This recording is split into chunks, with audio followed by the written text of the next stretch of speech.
میں وضو بنا رہا ہوں رمضان کے مہینے میں، اس رمضان میں نہیں، دوسرے رمضان کی بات کر رہا ہوں وضو۔ اب ہمارے اٹاوا میں ایک نوجوان آدمی تھا بیچارہ، ہمارے اٹاوا کا، وضو بنا رہا ہوں تو کلا کر رہا، وہ بھی ظہر کی نماز کا وقت تھا، جمعرات کا دن، کلا کر رہا ہے، اور کلا کرنے کے بعد مسجد میں، اور بعد میں کہتا ہے مولانا یہ روزے کی حالت میں جو کلا کرتا ہوں نا، اس زبان میں تھوڑا سا پانی لگا رہتا ہے، ایسے کلا کر دیا تو تھوڑا سا تو لگا ہے نا زبان میں، اگر یہ تھوک کے ذریعے یہ زبان کا لگا ہوا پانی اگر پیٹ میں چلا جائے تو اس سے روزے میں کوئی فرق تو نہیں پڑے گا؟ میں نے کہا یار بڑا متقی آدمی ہے، کتنا باریک سوال کر رہا ہے۔ میں نے کہا ٹھیک ہے، آپ نے مسئلہ پوچھا ہے، یہ بہت سے لوگوں کے ذہنوں میں کھٹکتا ہے، کل انشاءاللہ جمعے کے خطبہ میں ہم اس کو کلیئر کر دیں گے اور سب کو معلوم ہو جائے گا، تو کل تک انتظار کرو۔ اب مسجد میں جتنے لوگ نماز پڑھنے والے تھے ہم سے باتیں پوچھنے لگے، مولانا یہ کیا پوچھ رہا تھا؟ میں نے کہا کل بتاؤں گا۔ کہ مولانا یہ کیا پوچھ رہا تھا؟ میں نے کہا کل بتاؤں گا، اس کے مسئلے کا جواب کل دوں گا۔ ایک تو میرے بہت قریبی لوگ تھے، میں نے کہا یار وہ ایسے ایسے پوچھ رہا تھا، تو ہم نے کہا کل بتائیں گے، کل سب کو پتہ چل جائے گا انشاءاللہ۔ کہنے لگا 900 چوہے کھا کے بلی چلی حج کو، کیوں؟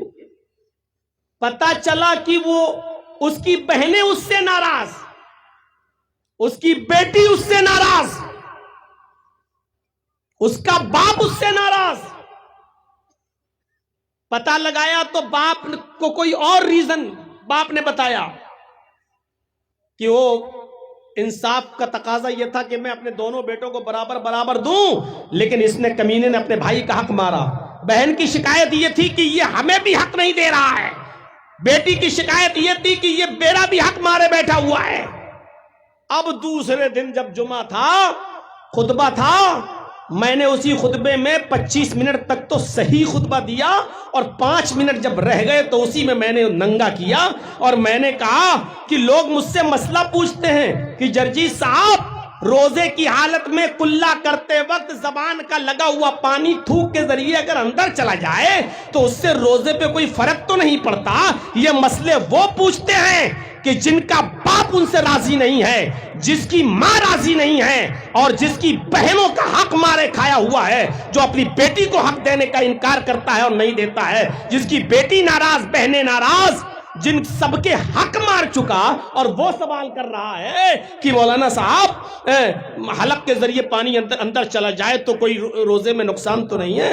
یہ ایسا ہی سمجھو کہ کوئی شخص یہ کہے کہ احرام کی حالت میں مچھر مارنا کیسا ہے، اور وہ خود بیچارہ 15 20 مرڈر کیا ہوا، اور وہ سوال کرے کہ روزے کی حالت میں مچھر مارنا کیسا ہے۔ یہ بالکل ویسا ہی سوال ہے، حق مار کے کھا گیا۔ سب ننگے نظر آئیں گے۔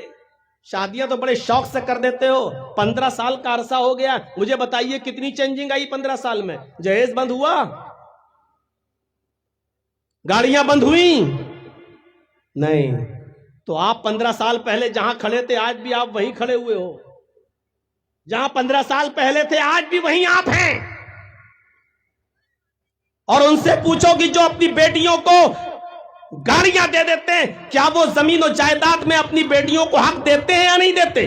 اس میں کوئی شک نہیں کہ باپ کی زندگی میں کسی بھی اولاد کا کوئی حق نہیں ہے، وہ اپنی باپ کی زندگی میں کچھ نہیں لے سکتا ہے۔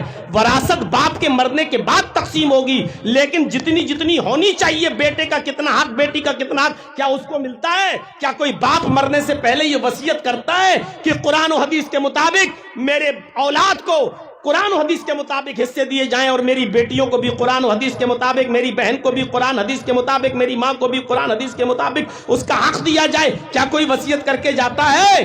آپ اپنے گھر کے ذمہ دار نہیں ہیں۔